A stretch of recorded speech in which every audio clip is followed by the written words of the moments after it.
are you, man? Doing well, doing well. Good catching up right before we went live here.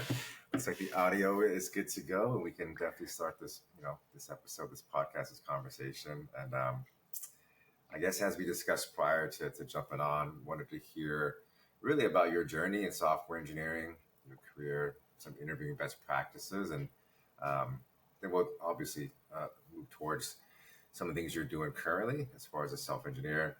And throughout the conversation, we'll probably go back and forth around specific topics, maybe crack some jokes and keep it pretty fluid. But I hope so. overall, yeah. So before that, anyone that's watching, my name is Henry. I'm the founder / sole proprietor for Talent Roadmap and the Job Seeker Trek, in which I interview folks in their job search journeys and their careers to help crowdsource information for us to better navigate the job search and hiring practices. So I have Mario Giancini here today. I'll just pass over to you, sir, and maybe you can give a quick introduction to yourself, and we'll go from there. Thank you, Henry. I appreciate you having me on, man. Yes, I'm Mario Giancini. I'm a software engineer. I've been in software for about 15 years, and before that, had a background in creative production, music production, video production, writing, design, all that stuff. And I'm also the founder of Self Engineer, which is a personal development framework that teaches tech professionals how to upgrade themselves using the skills they already have. And it's a lot of good things happening, and I'm very excited to be here and have, I feel like, a long overdue conversation with you that's recorded, because we've had a lot of good conversations so far, and I feel like we could both provide a lot of value to people. So, yeah. Yeah. Absolutely, man. Hours and hours of chats and conversations, good ideas, and things moving forward. So let's get started on that. We'll talk about the self-engineer towards the latter portion, because I think that the best for last. But as far as your career, you mentioned creative production, and I didn't know that about you. So earlier on, you were in audio, video. How did that all work out? Yeah, I've been, when I was a kid, I played drums. I was into music. I drew a lot. I had a lot of creative outlets. And so in that, I also grew up in a small town. So I had a lot of people telling me that I was talented in those areas.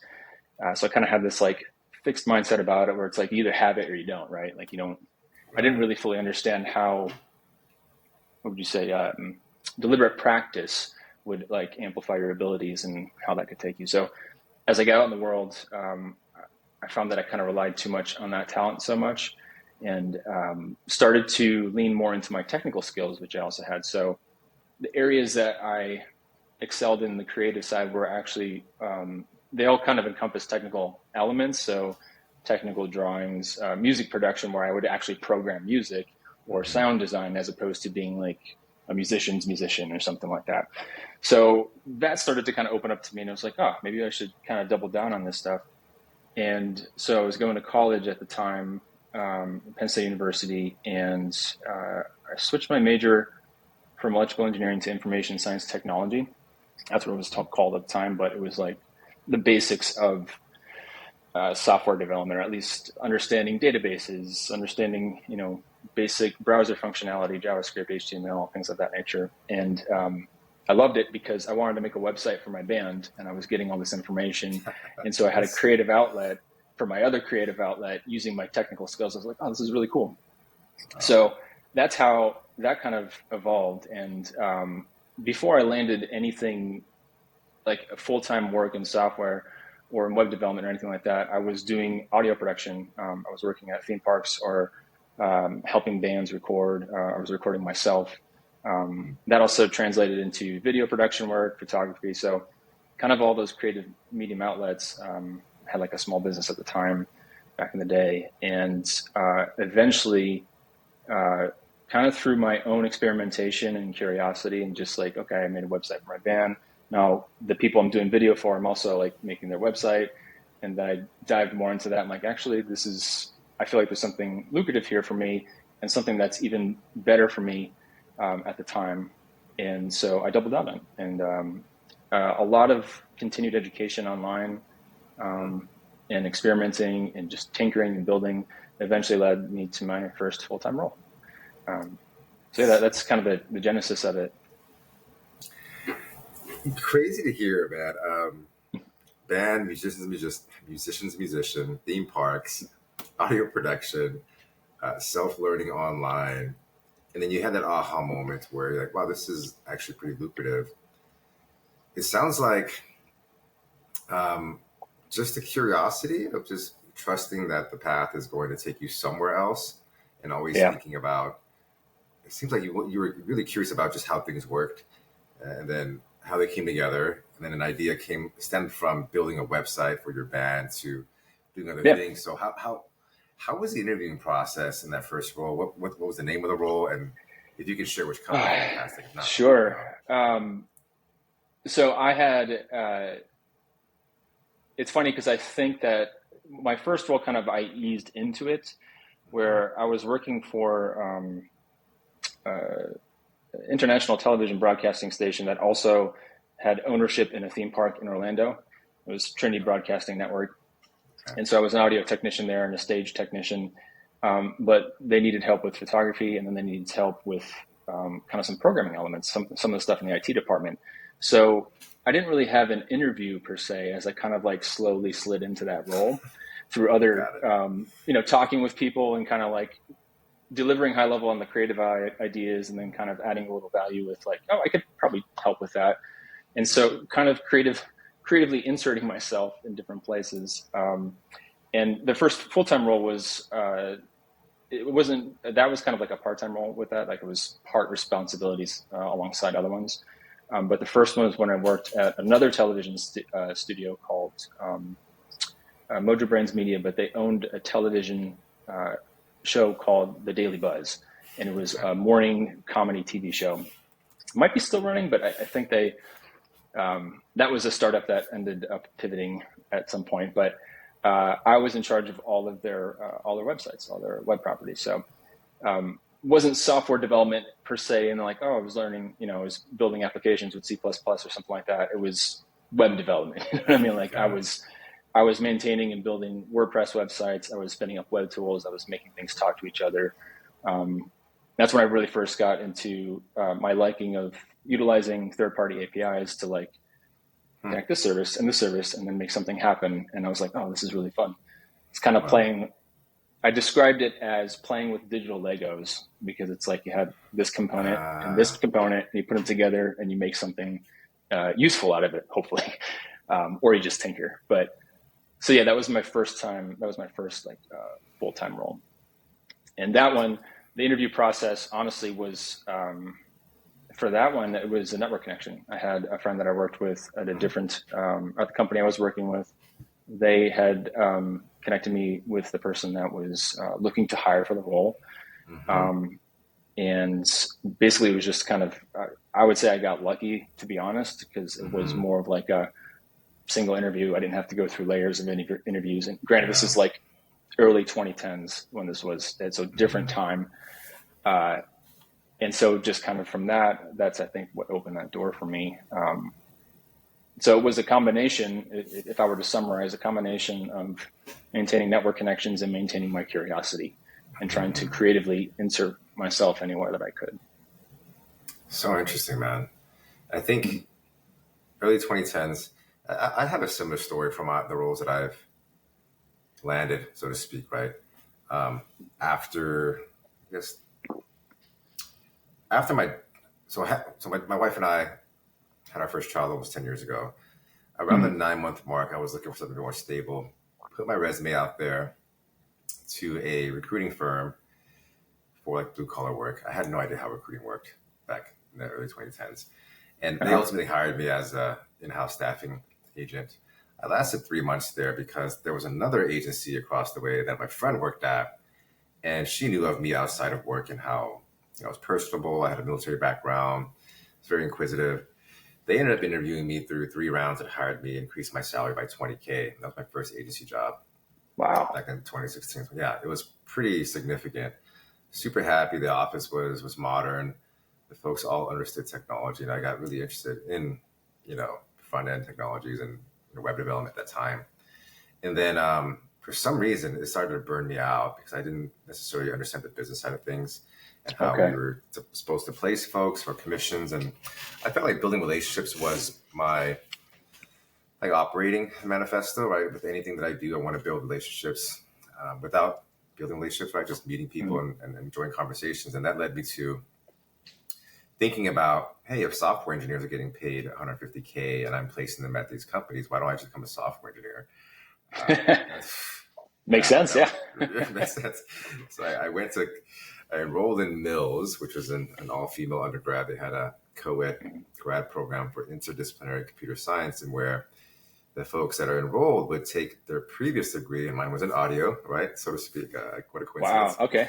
Yeah, Okay. and I wanted to do something in audio and computer science. Huh. I lasted all of 2 semesters, man. I just could not wrap my head around the lines of text, lines of code for Java. I think it was 6 lines to print "Hello World," and to build a method was just I didn't get it, because a part of me was like, I want to be efficient and I want to solve problems. Java is really inefficient in my mind at the time, but there's a lot of developers out there that crush Java and Spring Boot and all that stuff. But Yeah. to my point, this topic here is I was headhunted out by a friend, and then I landed at Right. Crunchyroll through an acquaintance who saw my work, my past work from that agency. And from there, headhunted out again. And in this new role in MoonHub, a friend of mine saw what I was doing on social as far as building a community and coaching software engineers. That's how I landed this job. So, but throughout those years, I've taken in 1,000 or so interviews from candidates and helped hire over 300 people in engineering product design. And there are different tracks and different parallels, but I think the best one, if done correctly, is your network, just by staying curious and doing good work, as you mentioned. So I just wanted to share that real quick, because I felt like that's not talked about enough. People just think referrals are referrals Yeah. because there's a bonus attached to it, or there's a commission, or there's like a like a cash value. But oftentimes it's really like people want to work with good people, and if somehow Yes. you are known for that and you're a good person, people are going to think about you. So yeah, I just wanted to side note that real quick. I think that's an important side note. I think you hit a couple of very important things that are more relevant, I think, even right now, which is, so, you and I both have examples of friendships opening doors for us, right? So there's a combination, like, you have to have a certain threshold of skill. So that, yes, that kind of goes without saying. But I feel like, especially in tech, people focus on the technical skill sets the most because, one, we're technically inclined, we're a little bit analytical, and when you're dealing with software, it's data, it's something tangible you could see. I know if I run this line of code, it's going to output something. Dealing with people is implicit or not as tangible. It's uncertain. So like the soft skills element is something I think is like often neglected in this process. And it's easy to do so with tech, and both because of how we're inclined, but also the nature of the industry itself or its history, whereas you could have been, a complete jerk, but still get hired because a role needed to be filled and you had the skill set and you could do it well. And there was a certain time frame where that was the case. You know what I mean? Like, early 2000s and 2010s, like if you had a CS degree and you had some experience and you got an internship at one of these places, you were working at a FANG tech company. Like they needed roles to be filled quicker than they could be. And so the personal aspect wasn't as important, but I feel like it's always important, but now even more so. So the friendship thing is very important. And then I want to address one more thing that comes to mind, which is, people might be thinking, well, that's cool that you have these friends that are in these places, but all my friends are in different networks, or, they're not in tech, or I might not have a friendship that could open a door for me. And that's where I would say that developing friendliness or likability is the bridge for that gap. You're doing something awesome, by the way, Henry. I think that a lot of people are starting to get, which is they're posting on LinkedIn, but they're not just like, oh, I got this AWS accomplishment certificate, or I'm happy to announce that I did this other project. It's like, here's my face. I've done something. I'm coming back, or I've experienced this thing in life. And you're not trying to be, too corporate-y and related to like some kind of business trend, but you're just like sharing your life. Right. You're trying to present yourself in a likable way. So the bridge is learning how to be likable in interviews and online, and kind of getting that out there to start creating your digital friends that could potentially open doors.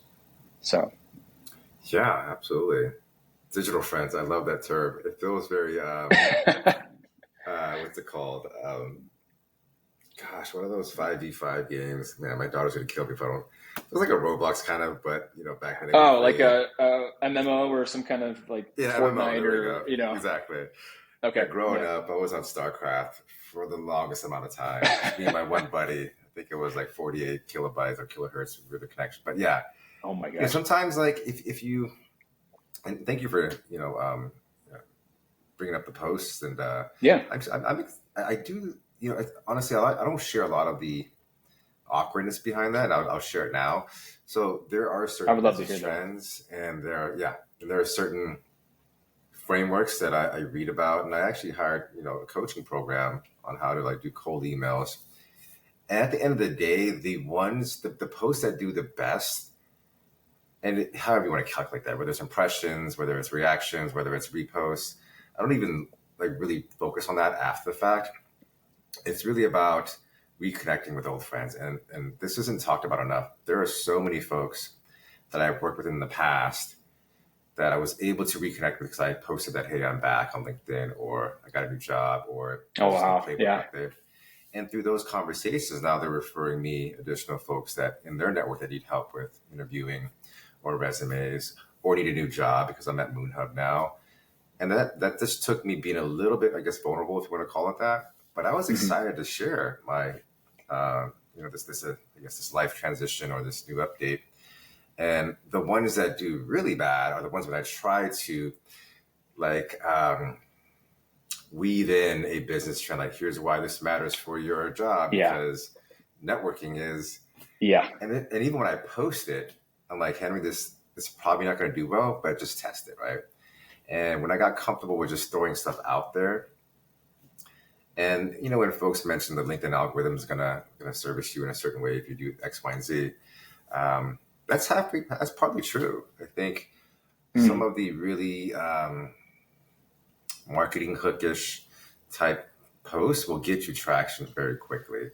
But at the end of the day, that one post about my life got me more referrals from my network of people my digital friends that I've worked in the past than the last 12 posts combined, right? So essentially, there's no wrong way to do it. There's no right way to do it. I think whatever you're comfortable with at the end of the day, sharing, someone on the other end to either take that and make it a ray of sunshine, or go, why didn't I think of that? Or, well, that was trash, right? But you never get to hear that. No one's going to, actually, in my experience, no one's ever actually DM'd me and said, your posts are freaking terrible. So that fear, and it's like, okay. And if it did happen, I'd be like, wow, that's kind of cool. Maybe I've made it, but. That would be a good indicator. If you start getting negative feedback, that means you've hit a critical mass of enough people that you get the 1 or 2% that are just, will attack anything or strongly disagree with you. But then I would say, you're doing something right. But man, I love that. And I was thinking about, as I've been seeing your posts and whatnot, we both kind of have been studying how to post better on LinkedIn. And there's certain, I think, strengths in learning how to post for the medium. And that's all good, but I think you're highlighting an important point, which is, people want to see reality. They want to see who you are. And there's things where I think like the business trendy posts kind of work, where it's, when it's first starting, like people learn how to post on LinkedIn for specific formats. So you did see a lot of that, like, I went on a trip in the mountains. Here's 5 things I learned about business from this trip, or, you know what I mean? Like, whatever the things they are right now, but you could see them and it feels like a laugh track. Like you're watching an old show, the laugh track comes in and it's like distracting because it's like, I see the format. It's like, okay. But there is something to say about the algorithms and, other areas of the platform that kind of feed into that. So it's not that you shouldn't do it. I think you should do what you said, which is be curious and experiment and just see what works. And I think a good balance of like posting yourself and then posting trendy things, but then also like inserting something else. Like looking at it like an experiment and seeing what sticks or not, and kind of like separating yourself from it and not feeling like, oh, this is me, and if someone doesn't like it, that means they don't like me, Yeah. because it's just a digital version of you. It's not really you. It's an idea of you. So that I feel like is a helpful way to go about it. And I wanted to hit one other thing that you said that I think is important to note, which is the fear of thinking that people are thinking that you're doing something bad, or like that all the emphasis is on you. So that's actually like a psychological bias called the spotlight effect, where you think everybody's watching you, and you think that, oh, if I do this and I do it wrong, I'm going to get ridiculed by my coworkers or things of that nature. And I struggle with that too, because it's like it's still, social media is still a little bit intimidating for me in some forms, at least. Putting my face on camera or putting pictures of me out there. As a technical behind the camera type person, I'm a lot easier with just like words or not showing my face. But that's something I'm trying to overcome as well. And I think it's helpful to remind myself that it's like, hey, nobody really cares. Like, they care, but it's like no one's going to come at you and be like, wow, that was really awful, you shouldn't have done that. That's not going to happen. And if it does, then I think it's the thing that you said, oh, I've hit a critical mass and threshold of reaching enough people, I've made it, so now I could be using that as a metric of if I'm doing things right. But yeah, it just, all that to say, the experimentation is the right way to approach it. Yeah. 100%. I think, and then we can keep talking about this, because I'm gonna kind of transition to some real time, real life examples of folks reaching out to me for jobs, and why I love LinkedIn as a platform for this. And so there have been times that I've posted myself in a running tank top and saying, hey, I just finished a half marathon. And it would be like, okay, cool, this guy's likes to run. And then in a separate occasion, I posted with the marketing hook, the hook line saying, people will tell you to leave your hobbies off your resume. Here's why you shouldn't listen to them. That post just blew up, because I was talking about the idea of having hobbies on resumes, which I love, because as a recruiter, if I'm going to interview you, I want to build some sort of rapport, like a bridge of communication. I want to relate to you somehow. Because even if I can't find you a job, or if I can't hire you for the company I'm working for, I do want to refer you somewhere. I do want to ensure that that this conversation is very personal, right? It's not just all business, right? I think we forget that sometimes in our field of work. Yeah. But just that little tweak in messaging, that first line, which I just learned about hooks maybe a year ago. And at first I hated them. And then when I started using GPT and saying, hey, can you write me a few of these hooks? And I love how creative those things can be sometimes. And honestly, when I do those things, I don't feel like I'm selling. I feel like I'm talking about a very specific topic that I disagree with. And I love, again, hobbies on resumes. Some thought processes and paradigms and ways of training are like, you gotta just keep it to one page, and that extra space at the bottom is real estate. You should put as much information about who you are as a professional. And 90% of the folks I interviewed at Crunchyroll, at Kamira, I almost guarantee you they have lives outside of work, right? And that's almost like that's a fact. Obviously, I'm being tongue-in-cheek here, but people are humans. They do things outside of work. Some of their passions and hobbies in 3D printing or dancing or cooking or traveling would be a great culture fit to who you're hiring for, right? Because at the end of the day, once you get hired and you're on Slack and you're onboarding, then you get to see the real people behind the interviews, right? A lot of them weren't ready to interview anyhow. And they're glad you mentioned rock climbing, because they are also rock climbers. And where I'm going with this is a lot of folks will reach out to me and say, hey, I love your post about the hobbies. I happen to agree. And this is a director of product management from Rakuten, who's a friend of a friend. I recently had a software engineer reach out to me and say, hey, I saw your post about hiring. I liked your vibe about Iron Man, because I posted about this conversation I had with Iron Man. That's the energy I need. This guy's an iOS developer. Never met him. But that post I put out, he reached out to me. Now we're chatting next week. Will I have a role for him? Maybe, maybe not. But now I'm doing one thing to improve the thoughts and the paradigms about recruiting. And that ultimately will push us forward to being better at what we do and getting people jobs. So post on LinkedIn. This is my first advice. And if you need some inspiration, chat GPT it. Say, hey, chat GPT, how do I post on LinkedIn about who I am? Share your link, share some of your hobbies, and it'll give you 4 or 5 posts. Start with that and prepare to feel very, very uncomfortable, and then prepare for no one to really give a shit. Yeah, pretty much. Yeah, that's the best way to approach it, though, because it's like, then, okay, I'm stepping into it. I'm not going in with expectations that things are just gonna, take off immediately. It's more about putting myself out there and stepping into it than getting like, I don't know, some kind of immediate windfall from it. But it will happen. It's just a matter of when, but you have to start with that process of, putting the posting out there, taking those chances.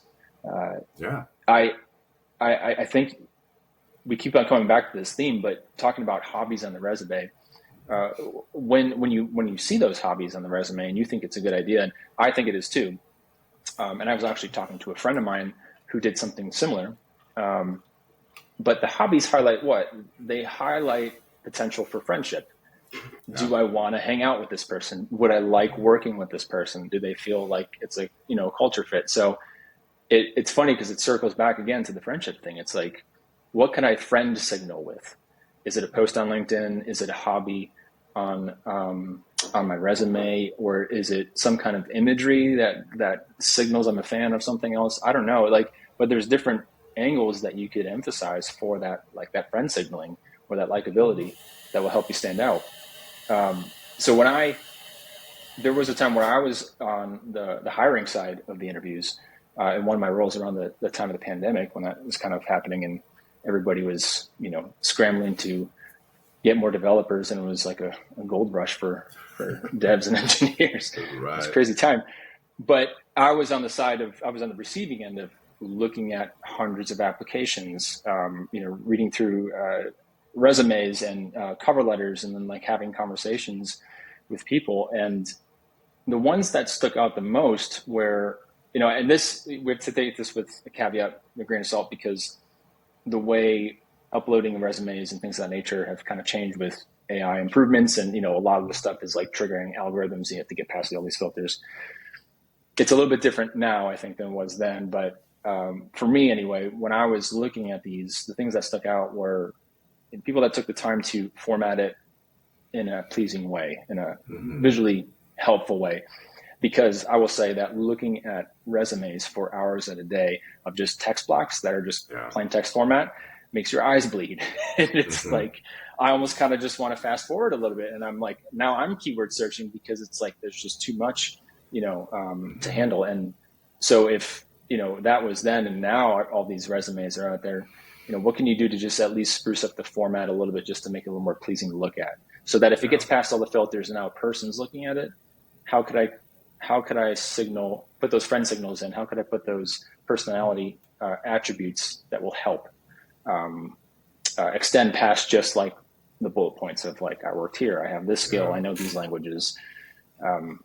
I think that goes a long way. And so ones that had, better formatting or just were a little more pleasing to look at, I lingered on them longer. And we had, I found that the conversations also, it was a good indicator of the type of conversations I was going to have with the person. They were a little more fluid. It was a little more friendly on their end, or they were a little more advanced with their soft skills. And those people were more inclined or more likely to make it forward in through the phases. So for whatever that's worth, that was my other side of the interview experience from almost 4 years ago now. Interesting.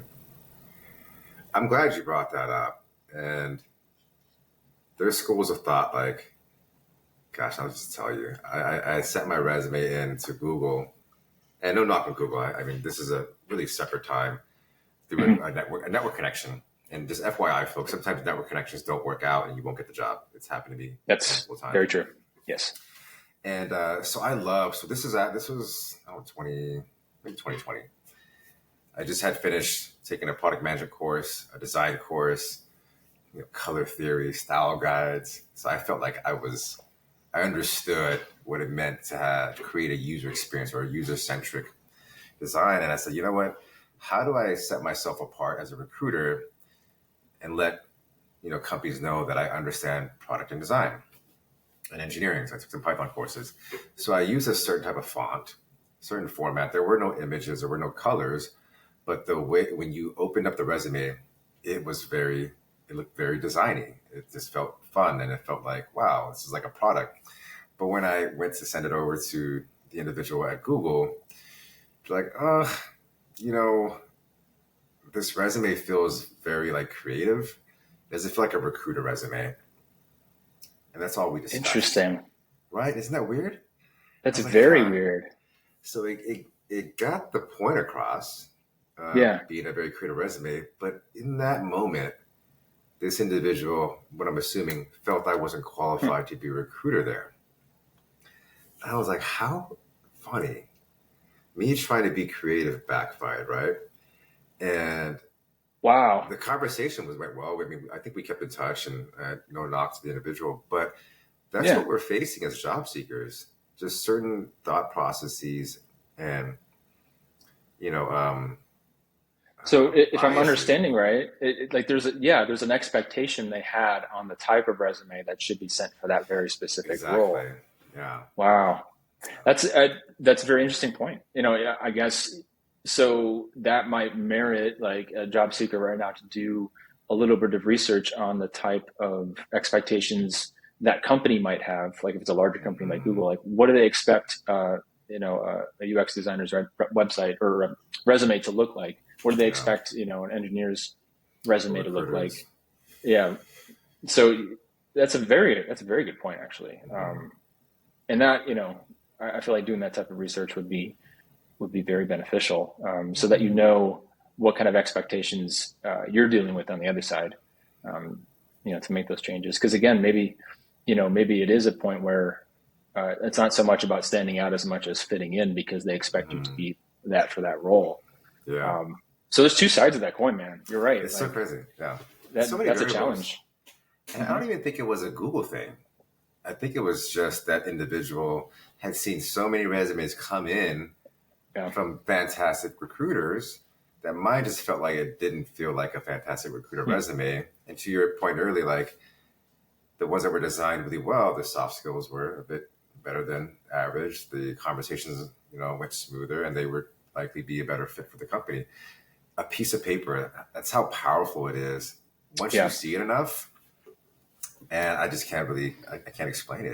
It's crazy. It's cool in a way, but again, it'll backfire or it'll push you through the pile fairly quickly. Yeah. So on that note, guys, stop hating on each other. It's more than just hiring manager, recruiter, and candidate. Okay, there's so many layers in technology. There is. There is. I think you have to look at it like, with so many variables and so many things that are out of your control.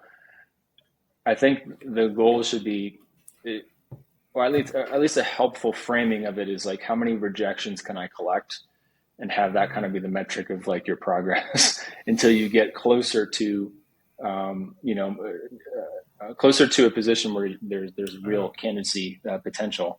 But it's helpful to look at it in that way because we need some kind of direction to move. And if all it is just challenge, that's hard to gauge. It's hard to keep your morale up. Like if you're feeling like you're just getting the same results, from trying so Mm-hmm. hard. So um, I would encourage people to think about it from the framework of the framing of, collecting the rejections, because that's just one less rejection you're gonna have to get in the future. Mm-hmm. And the more that you do it, the better you're going to get. And if you're practicing on not only submitting, but also doing Yeah. interviews, it's a skill set, right? Like, I mean, you know this Mm-hmm. better than anyone, Henry. It's like, it's a skill set that you learn with more deliberate practice. So yeah, it Yeah. is a challenge Yeah. though. It is a challenge. Gosh, I feel like we could just go on that topic all day.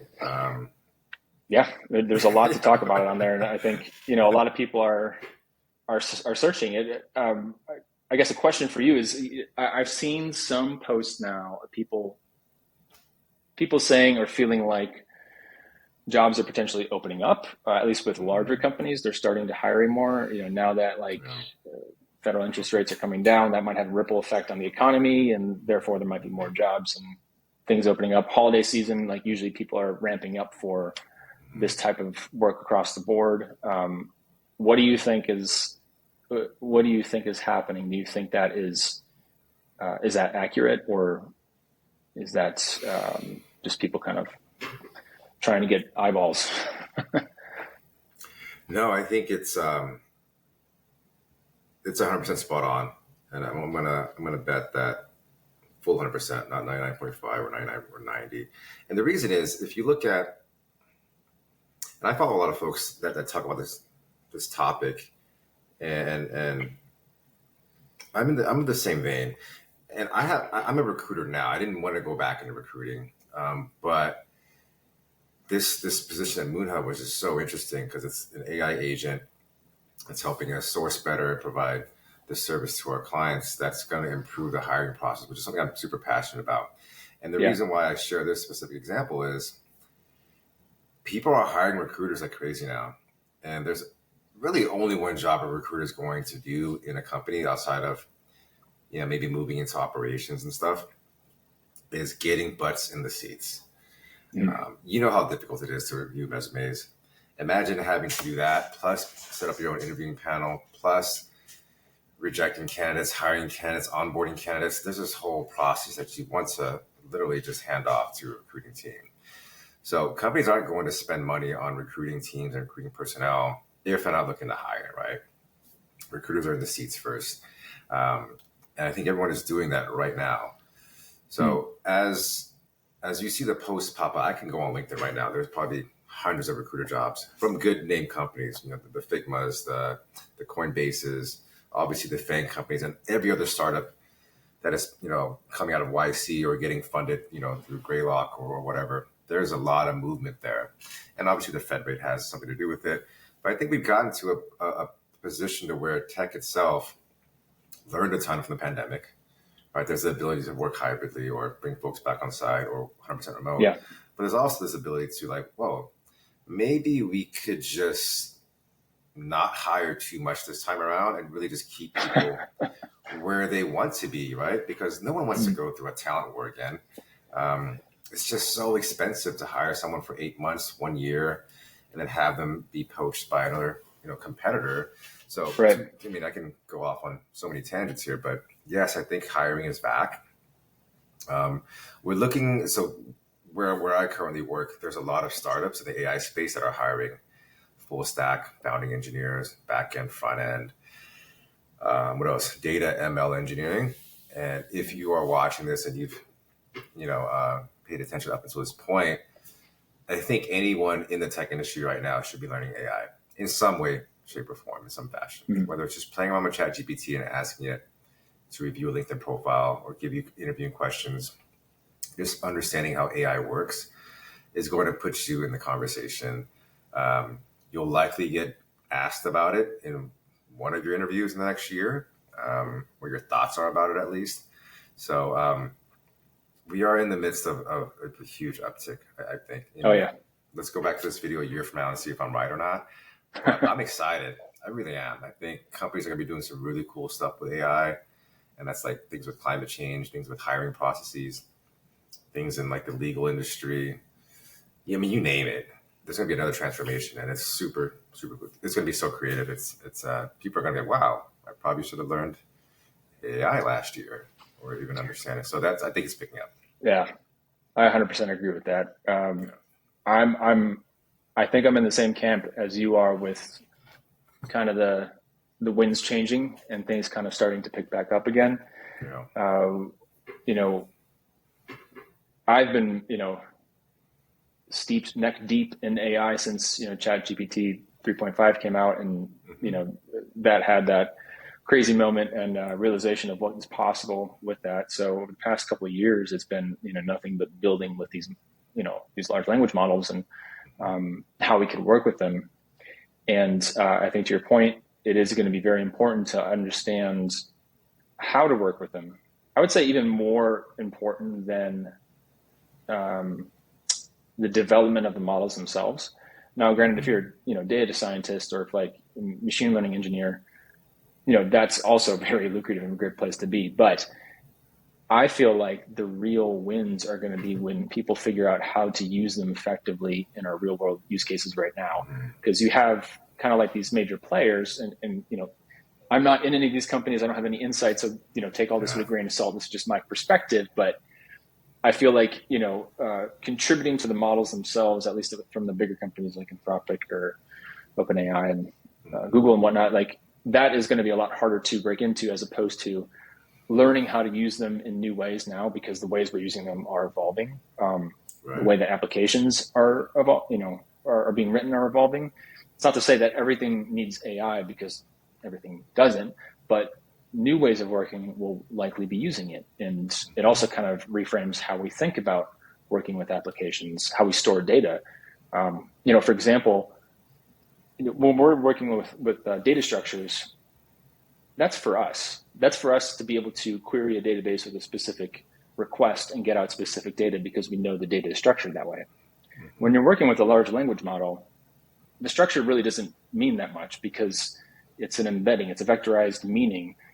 It actually works better with just plain text. Or if you're sending like a JSON object to an API endpoint of OpenAI, it's text that you're streaming or sending over there, not like a some kind of document structure. So then that also begs the question. It's like, okay, do we even need structures the way that we're using them for certain applications? Can they just be files in S3 bucket that have version control, or can we do something with them in a new way? So all that to say is that I feel like there's just as much opportunity in working with the AIs and the large language models as a software developer or engineer, rather than just trying to dive headfirst into the data engineering or the data science only. So there's benefits to both sides, and I think the easiest win right now is for anyone who's in software development to start using these endpoints, these large language models, to see what they can do with the experiment, because there's gold there still. And I don't think we figured out what the future of working with applications looks like quite yet, but there's opportunity still. So it's worth investigating.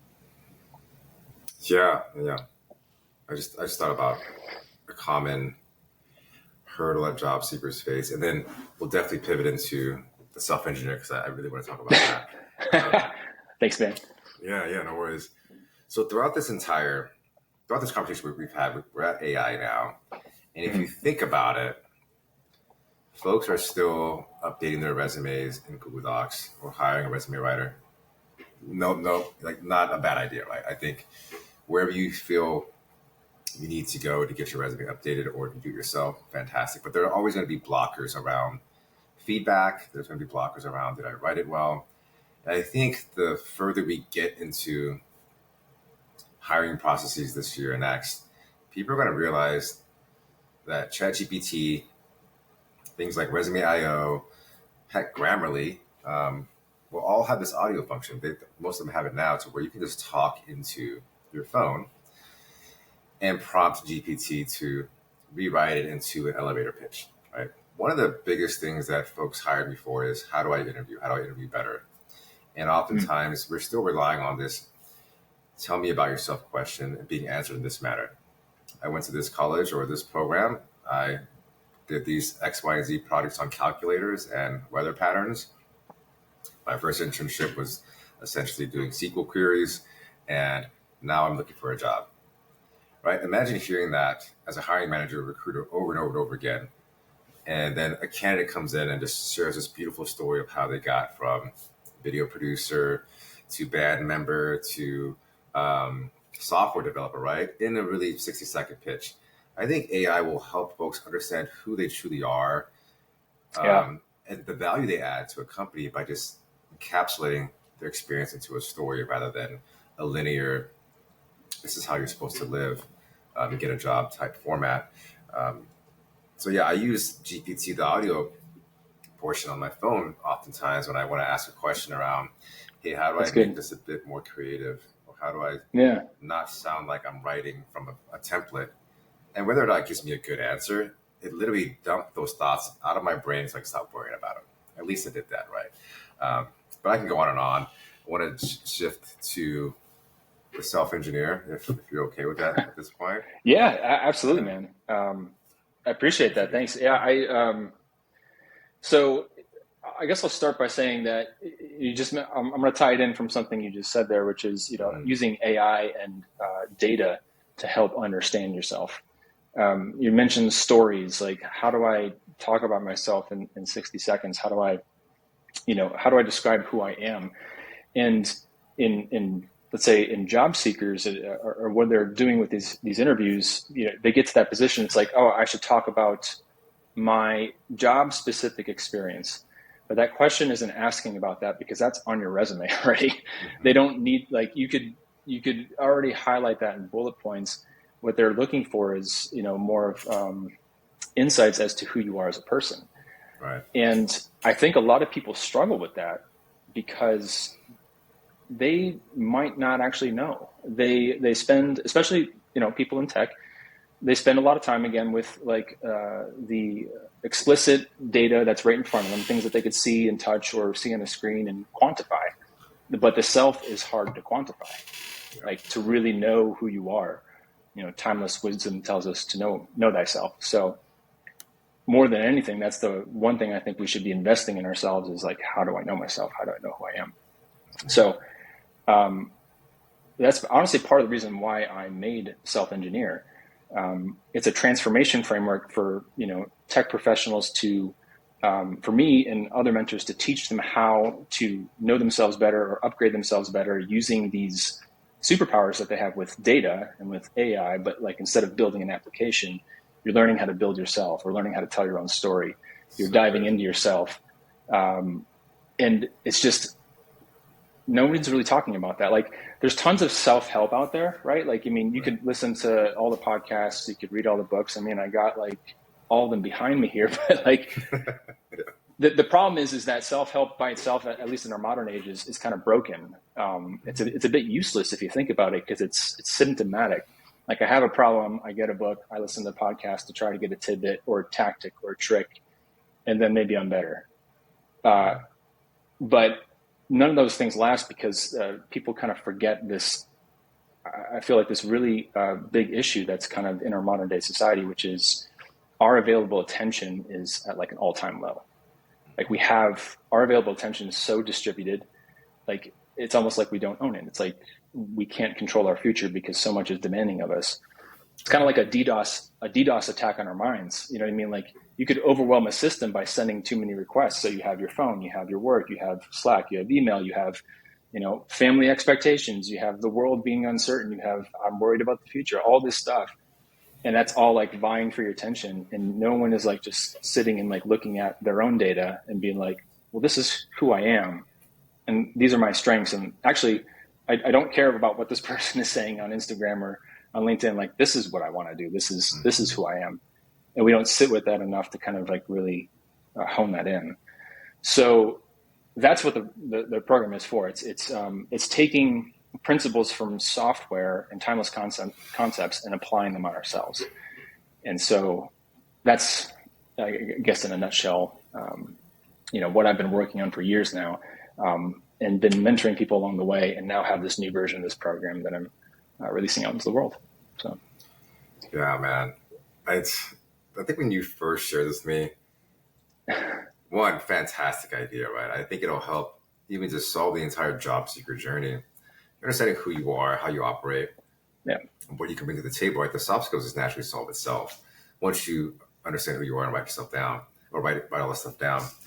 Um, and again, easier to do nowadays than ever. Just GPT it; it'll write it for you, right? I mean, you can literally start that way, and then dive into your own journals, dive into your own, tools and software, and build playbooks and stuff for your life mm-hmm. using these concepts. But when you first mentioned it to me, I was like, "Holy shit! This is an amazing concept." When you think of us as human beings, right? We're evolving. Every 10 years, there's an era in our life to where things matter more, things matter less. You just said DDoS attack on the human mind, and that could not have been more accurate. And I think Yep. Yeah. it's so crazy. Since I've picked up this role at Moon Hub, I'm on Instagram less because now what matters most to me is the connections that I make to Mm. help people find jobs, right? Prior to that, it was like I'm on Instagram to share where I've traveled to, or what workout I did that day, and some funny thing my kids did. But it's so crazy how when the focus shifts to something more passionate, then I can then begin to spend my time there.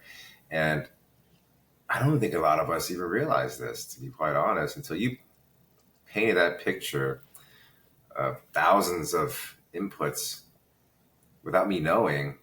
Yeah. That kind of might have led to me being stressed out yesterday, or tired in the afternoon, Mm-hmm. or fumbling in my sleep. And I think, honestly, it feels like a futuristic way of solving who you are. Like, it's a self-help book wrapped into like an interactive program, product application. I can just think of there's so many ways of how to describe it, but Yeah. yeah, it's tracked. You said something about 2.0 version of yourself. Yeah. When we were talking before, Yeah. so one of the ways that I'm trying to help give people a target is to liken self-development or self-improvement as iterations of yourself. So it's an Mm. evolving process. One of the phrases that I hate the most right now in like pop culture, or just what a lot of people say in general in social media, is like, I'm living my best life, or I'm my best self. This idea of best, that that doesn't exist. There is no best self, because like you said, there are cycles of life. We're constantly evolving. What might have been good for me, now is not going to be good for me 5 years from now, perhaps, or 10 years from now. Right. And so there's only better selves, and we have to do the work to kind of iterate ourselves and evolve to that next version. So one of the parallels I'm using in self-engineer is the idea that ourselves evolve kind of like software life cycles. You know what I mean? You might start out at So this cool. like version 1.0 of yourself, or maybe sub 1.0. This is like, you kind of getting out into the world as an adult. I'm a functioning member of society. I could do some things. But you face the common human problems, like, I don't know what my purpose is right now, or I like my job, but it's just kind of paying the bills, and it's not really fulfilling me. Or I feel, like that quiet, low level panic that I don't really know like where I am or where I'm going. Or I don't know, I'm uncertain. I don't know if I'm going to get a job sometime soon. Uh, and that's like that kind of like base level mentality, where if you could think of yourself as like a version 2.0, what does a version 2.0 Henry look like? An evolved version of that. How might you be thinking at that point? And it's not so much that it is that you're it's like a comparison tool where like I'm version 2.0 and you're version 1.0. It's not what it is. It's a relative term for yourself, Mm-hmm. and it's a target to aim towards, because you can't never pinpoint yourself as like, oh, right now is when I'm 2.0 version, or right now is when I was my best self, or whatever. It's not that. It's a metric to go towards, because the movement creates the direction, which creates alignment in your life and creates a lot of the things from yourself to kind of come forward. So using those software life cycle terms, I think is a helpful trajectory to give people. And so I created this assessment that you could take that basically will give you a starting point based on, some things about yourself, like some basics about yourself, some core values, the goal that you're going after right now. And then we'll kind of give you a trajectory. It's like, oh, based on how you're answering these questions, you seem to be around, version 1.1. Your next target might be 1.5 or 2.0. And how might you get there? What do those steps look like? And so it gives you, not only kind of a target, but some next steps to take. Mm-hmm. And one other thing I want to make sure I highlight there is that, a lot of this was developed from my own personal transformation journey, evolving from my own ashes of, struggle and hardship, to kind of figure out, okay, what did I do to make some of these changes in my life? Because I had, a number of years ago, I had gone through some really hard times. And what I had subconsciously did, but I didn't know at the time, is I applied these software engineering principles and other things that I had kind of learned historically to my own life to make it happen. I was sprinting towards milestones. Like, I would eliminate all other things that were distracting me and just go through this one thing for a sprint of a time frame, very focused time frame. I had daily stand-ups of myself via journaling. It wasn't a stand-up. I didn't call it a stand-up, but that's what it is. Like, you're writing Huh. out what you did today. you're writing out your feelings, the problems, the blockers that you're having.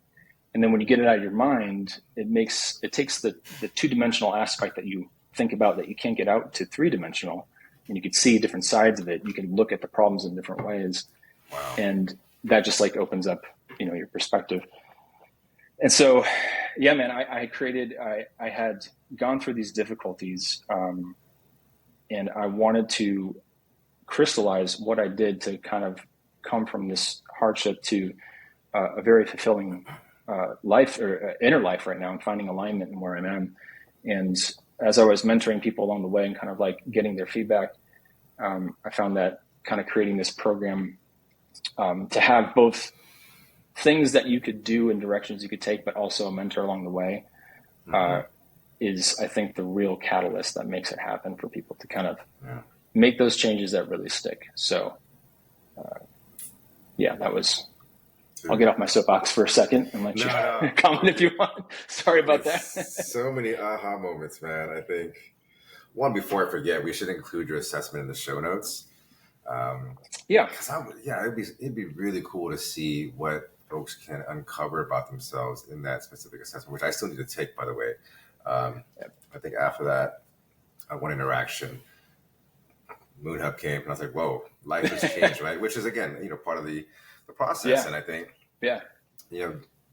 becoming a recruiter in 2016 and then leaving the industry to become a software engineer and then back to recruiting, I couldn't have planned all that. And I think if I had something like this, with me, I could have been writing this stuff down and looking back at it now 8 years later, like, wow, that's what I was doing that day. Well, that's how I, screened those candidates at that moment. And these are my frameworks. So even in that aspect, not a lot of people like journaling. I see value in it, but I will tell the honest truth at this moment. I haven't journaled in 2 weeks or 3 weeks or a month. But when I do journal, it does feel fantastic. Or when I do work out, it does feel fantastic. And I think when you said something sat with me really, just sadly when you mentioned this, you said, I just started treating things like milestones and sprinting towards it, removing all the distractions. Yes. And that's a teaching of life coaches and mentors as well. But I think the way you framed it was, you are the product. You need to get to this effing milestone where you're not going to make it to the market. You may not survive. You may not get VC funding. You may not even exist anymore if you don't make it to this milestone. I think the seriousness of that really translates well into the tech space and folks that are product minded. And I think even if they're watching this now, realizing, wow, I am a product, right? I do provide an experience for people around me, good, bad, in between, as a parent, as a friend, as a person in society, contributing to where I work or what I do. And that's so introspective. I just can't believe this is here. And I think when I first saw it, even the way you designed it was fantastic, man. Thank you, man. Keep speaking so highly of it. Your response to it was very encouraging, and I love that you get it, because it is coming across, and that's very encouraging too. And I love that you're kind of saying what I want to say is that you are the product, and it's not that you're just this fabrication or whatever, but it's the idea that you could consciously engineer who you are, and that you have the ability to shape your future. You have the ability to think about a future. Think about an idea that you want and go towards it and make that happen. And, the sprinting towards milestones, those different aspects, there's so many parallels with it. I mean, if you think about it, it's, when you're changing lines of code, you're making a commitment. You're committing that to code, right? Yeah. You're fixing bugs in your programming. You're making patches. You're committing that and pushing that up to who you are. There's so many parallels that I think are very valuable, because they can help people translate what it means to exercise those in their own life and not just on something they're building for someone else. You spend a lot of time building everyone else's things, spend some time building yourself. And that translates so much farther than any one job or any one role. The investment you make in yourself can't be taken away. You can't be fired from it. You know what I mean? That's the one thing you get to keep, and that will pay dividends no matter what role you're in. So it's important to keep that in mind. Well, I think the ripple effect too, this just came to mind.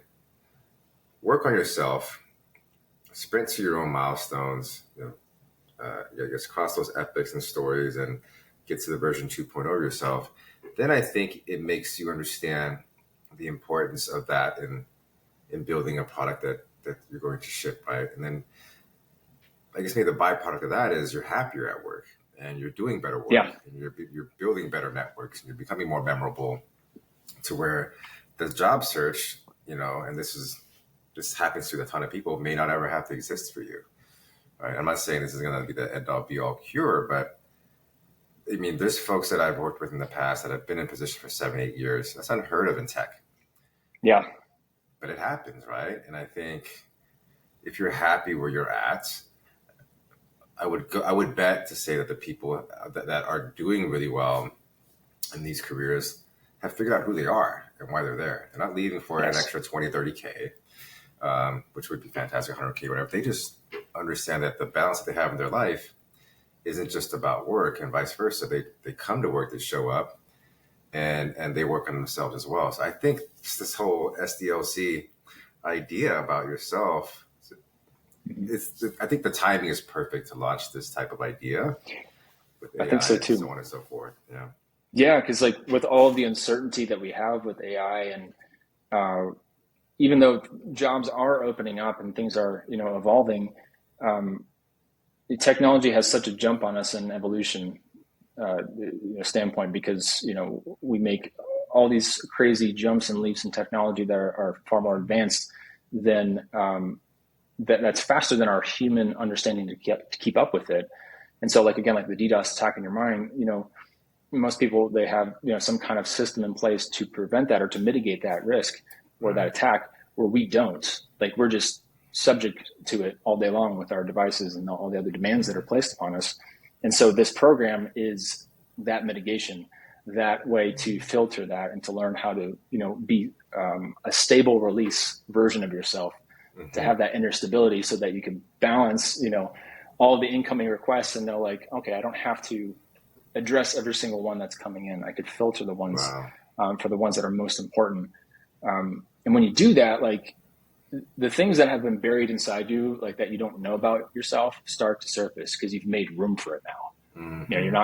Your mind's not constantly, driven over here and over there. That task switching, that constant vie for attention kind of limits our ability to just hear what's inside of us and to really know ourselves.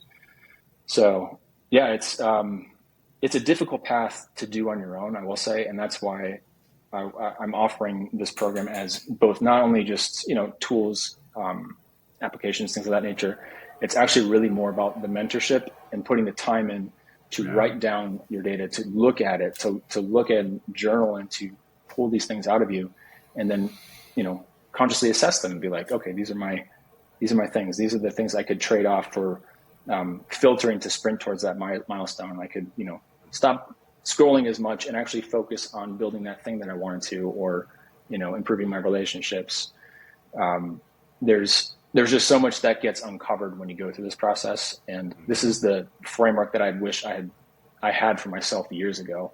It would have saved me so much time. I would have been probably in a different place, but I wouldn't change it because I'm happy with where I'm at. But I want to try to save that time for other people now with this program. So yeah.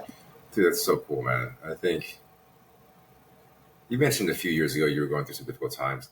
I was Yeah. as well. I think a lot of folks, just this shift in the way the world worked, compound that on the era you were born in, right? I think we're both millennials, to where Yeah. we've seen so many changes and Dude, we're the economic. crisis generation. Yeah, Like, like, that's all we know is crisis. yeah, It's crazy. yeah. You go from war to economic depressions and recessions, modernization of all of our technologies, whether it's weaponizing them or creating products that steal our time. Yeah. We were bound to be overloaded. That DDoS was going to hit us, and we weren't going to have anything to Yeah. protect us. And now there's things like put your phone in a separate room before you go to bed, where blue light blockers if you're going to be consuming media or screen time at night.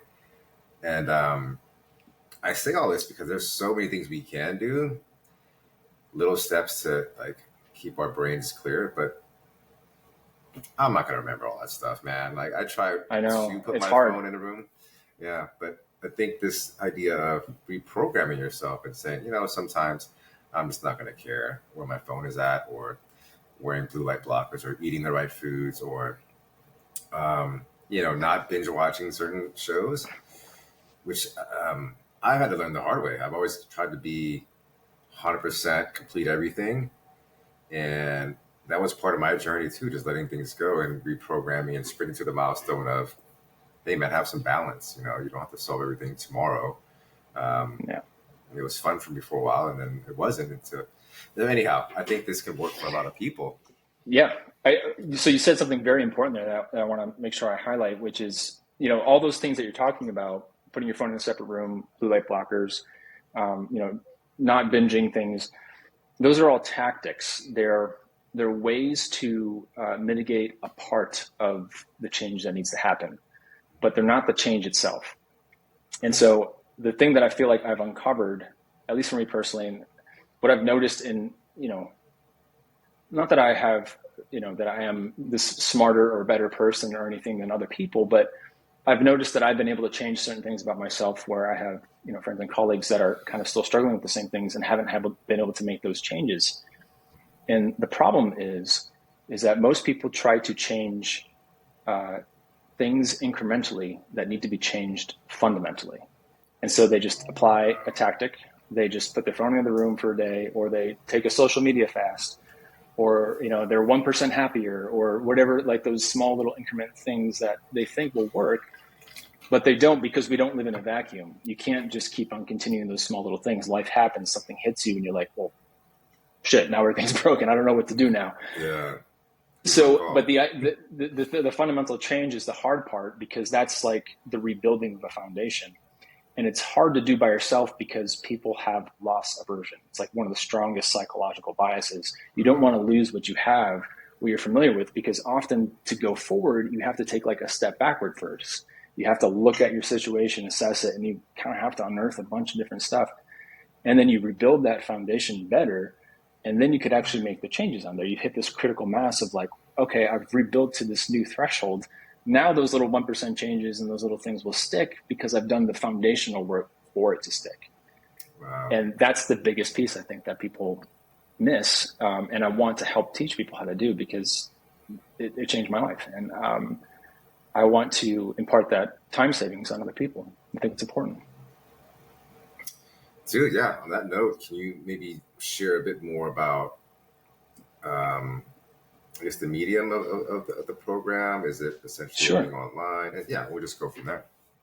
So I've done variations of this program with individuals before in the past. And the way that I'm going about it right now is, you might say is like, well, you're a software engineer, you're going to build an application. That's what I thought too. Yeah. And I'm like, yes, but, there's the idea of like, I could make an application and then try to, put it out there and get data feedback and do customer development and all that stuff. And I wanted to kind of go past all that, because the point of it is the program. So it's programming, but it's not an application, at least not yet. So there's tools that you could use, like that assessment tool that I showed you. But the actual program is almost like in a workbook form. It's on Google Sheets and it's on one-on-one. And you have to look at what you're putting down. You have to write things down. You have to take the time to assess how you're spending your time. And there's ways I'm going to make it, maybe aspects of it easier in the future, but it does require work, because part of the idea is that you have to consciously observe what you're doing, and not just have, if all you had to do was just log in your phone and everything was like tracking and all you had to do is just look at a graph, cool, that's easy, but you're not taking the time to actually log the things down. You're not taking the time to write with pen and paper or type on, in a spreadsheet and put these things together in a way that you can really observe and feel. And so right now, the version of the program is I take a cohort of people. I do individual ones too, but I take a cohort of 10 to 15 people, and we do one-on-ones, and we go through steps in this program. And it's kind of like a digital workbook, and we go through all the steps. There's 4 phases of it. There's perception, which is essentially debugging your existing program and then setting your business requirements, like your goals or things of that nature that you want to do. That's the most intense part, because it requires a lot of upfront data. But once you get past that, then we get into the momentum phase, which is now we're building velocity towards what you want. Now that we've defined what you want and the blockers, now we can start sprinting towards those milestones, right? So that's the momentum phase. And then there's an expectation phase, which is putting out the expectation of what you want and knowing how to track properly what you're recording, who you're comparing against and shouldn't be comparing against, those type of things. And then the final phase is innovation, which is, okay, now that you have this new mentality, what is possible? The adjacent possible is opening up to you now because you have this new mindset, maybe a version 2.0 of yourself, or at least on track towards that evolved version. What does that look like? And you end with a roadmap of how to take those next steps and all this data about yourself that you're like, wow, here's some key events that I've gone through recently, and this is how they shaped me. These are my real goals and what I really want. This is my guiding principle. I have a thing to orient me when all systems fail. So it's a little bit intense, but it's totally worth it. And it's intense because you need a level of commitment to really kind of make these things happen. But when you have someone to guide you there, that's the important part, like the guidance, the mentorship, because in my opinion, we don't have enough of that in the world right now. We have guru culture and influencers and information overload and podcasts. Even though this is great and we're talking about it, you're going to get some tidbits, but the actual change is going to be you doing the work and having someone guide you when things get tough. Because that's what worked for me. I had a mentor, for years, and if I didn't have that, it would have been, I'd probably still be stuck. Yeah. So that really impacted me, and I know the importance of that. So that's the program structure as it is right now. Yeah, dude, I'm excited for you, man. At points in this conversation, I'm excited too. Thank you. Let me take this assessment and see where this goes. If I wasn't so coach heavy right now, I'd jump into one of the cohorts. And the reason I mention that is, I guess anecdotally, a year and a half ago, I stopped working out, gained a bunch of weight. I was like, I don't want to do CrossFit anymore. I don't want to run anymore. It was just, that was a period of my life where things were difficult. And then my wife got me into Orange Theory. And at first I was nice. I hate, loves it. I love it. And loves it. I got there like, I'm not a group class person. But immediately when I showed up, I understood the entire model. You have one coach, you have 12 to 20 folks in there. And obviously the community helps, right? But it was the coaching that really attracted me. Like, wow, I now get to perform and assess myself to myself, but there's also someone else keeping track. And that's when I started realizing at this stage of my life, I love mentors and coaches. And, even if you have to pay a certain amount of investments to kind of get that feedback you want, I mean, to each their own, right? Group classes, personal one-on-ones, online courses, whatever floats your boat. I think having someone that's done it before and is an expert at it basically short circuit the process for you. That in itself saved me so many hours of research and stress and sleep. And I'm not just talking about Orange Theory. I'm talking about the business coach I hired just to validate my decision. Same. And all that. And now I have a nutrition coach and a strength coach that are teaching me things I hate. Like, why do calories matter? Why do macros matter? Which I was so averse or so against my entire life. But at my age now, I can't just eat everything I want to eat, right? It makes sense now. Unfortunately, But the timing was right. And so all this to say, I think coaching and mentoring is not going to go away. There's a very humanistic aspect to it, to where it's personal. No. You're getting the instant feedback. You're able to express your feelings in a safe space and jot down the things you want to fix. And it's not going to be scripted, right? I mean, maybe certain coaching programs will be. We're not discussing those, but as far as these one-on-ones and things that you're doing, things that I'm doing, we'll give it to you straight. Like, here's the issue.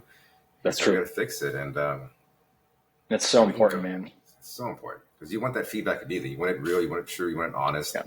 And you can't tell it to yourself, right? Even your spouse sometimes can't tell it to you, or your kids can't tell it to you, or your friends. Oftentimes, a stranger has to be like, well, you know what? I've seen this 40 other times with other people that I've coached, and this what seems to be the problem. Like, you're not interviewing well because you don't know who you are, right? That could be one example. Or, maybe you're overworking yourself and you really want to be out there traveling and giving tours in the Grand Canyon. Who knows, right? There's a life aspect to all this. So I just wanted to share that. Dude, I can't wait to hear more stories and see you post on LinkedIn one day about how much it's impacting Yeah, people. I'm excited to post more about it. I'm going to be doing that too, so you'll probably see some of that shortly. One more thing I wanted to highlight, if I could, because Mm-hmm. you mentioned something I think that's important, which is the cost factor, like investing yourself. And I've invested.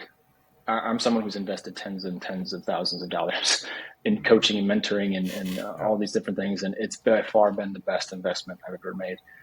And Yeah. you might say, well, okay, you could just get a mentor and do some kind of like free type thing or a low cost thing. And what I would highlight is if you're an autodidact like me, meaning like you're always trying to learn more things or like Yeah. self-educate, you get to these points too where you have all these courses or things you're learning, and the free ones or the ones that you don't spend any money on, you probably don't Don't finish. touch. You No. like I have so many courses that I take that I've just like Yeah. I don't, but and that's kind of part of it is like the human psychological aspect of it, which is, we are averse to loss. So when you invest in yourself, you have a couple things going for you. You have the sunk cost fallacy, which is I've already put money into it. I got to finish this, otherwise Mm-hmm. I'm losing this. So Yeah. you put your money where your mouth is, and you invest in yourself, and now it creates meaning. So when Yeah. you do that, it's not just a transaction, but it's assigning meaning to what you're doing. And I didn't understand it when I was younger because I would just think that, oh, I could, just, find a mentor to get advice. And that's cool if you can get it. But as you get older, when you're an adult, you'll find that time you have to put some meaning behind it. You have to put some kind of investment behind it because it makes it more tangible. And you Right. value it differently. The person who's mentoring you values it differently. And Mm-hmm. it just makes it more genuine, in my opinion. And man, it's just changed my life to look at it Yeah. like that and to actually make those investments. And so I say all that not for people to like go buy our mentorship programs or anything, just in general, like Yeah. make sure you're setting that aside for yourself, just like you would say for retirement or something like that, or for investment. Like have a Mm-hmm. budget to put into yourself because again, that will pay beyond anything else. So Dude, yeah. And just a caveat of that, similar thought process is like you said, buying courses. And there's two moments in my 8-year career in the recruiting part of getting here at MoonHub where I wanted to learn how to code. And two, like three best platforms were for me were Code Academy, Harvard CS50 by Dr. I think it's oh Milan, yeah. Peter, Uh-huh. and then Free Code Camp. The one I utilized the most was Code Academy at first, and then I stopped utilizing it because Free Code Camp was free, and I wanted to support Quincy's endeavor in building this whole ecosystem. And I came across CS50. At the time, all of them were free. The moment I decided to get serious, I paid the like $150 to get a certificate from Harvard CS50s, and I started taking the courses very seriously. I paid the $199 for the web development program at Code Academy. Started punching in a bunch of CSS code every night. And the free Yeah. code camp, when I started donating a ton, I got real serious about Python. And that was literally a couple $100s. But even just that shift, knowing that I invested Yeah. money that I had to work for into learning a new skill, that just changes everything, right? Because free It doesn't does. necessarily have a value to it. It does. It could to some people, but for people like yourself and I myself that love to learn a ton of things, you prioritize what you pay for. We'll just call it that. And Yes. That's a great way to phrase it. yeah. You prioritize what you pay for. So, Mario, any last things you'd like to share before we wrap up and put this out to Ah, the man. ethos? Yeah. My hope is that from this conversation, people could take away the importance of knowing yourself, and however you go about doing that, to make it a priority, and to know that will actually help in your job search, in your role search, in all areas of your life. Yeah. And if they're interested in, getting started with me or taking the assessment, they could just go to self.engineer, and that's the website that I'll be having all the stuff to get started with. Or reach out to me directly on LinkedIn or Twitter at Mario Giancini. I'd be happy to chat, even just to schedule a strategy session or just have some more conversations. So, yeah, this has been awesome, man. I've learned some things here, and I feel like people who listen to this are going to learn some stuff. And like I said before, this was a long overdue recording. I think that we needed to have. So, Yeah. Thank you, Henry. Yeah, no, thank you, man. I think, you know, just another moment of behind the scenes type stuff. Honestly, guys and gals, if you're watching, I was super nervous coming into this podcast. Didn't really know what we were going to talk about. We had a framework and we just went off the rails. So what you're seeing here is essentially a natural, organic conversation between myself and Mario. We weren't going to discuss AI. We weren't going to discuss a lot of the things that we shared about hobbies and things of that nature. But hopefully you all got something out of it. At least the fact that get some hobbies, talk about it, put it on your resume at the very least, and check out Mario's site. As for myself, you can find me on LinkedIn. If you message me with a hobby that's surfing, climbing, running, fitness, or anything creative, I will answer you back. And if I don't, I'll call myself out in the next podcast episode. So please do that. That's great. Yeah, Mario, thanks for your time. We will post this as soon as we can, and hopefully get the next one in the books fairly soon. All right, man. Thanks again. All right, take it easy.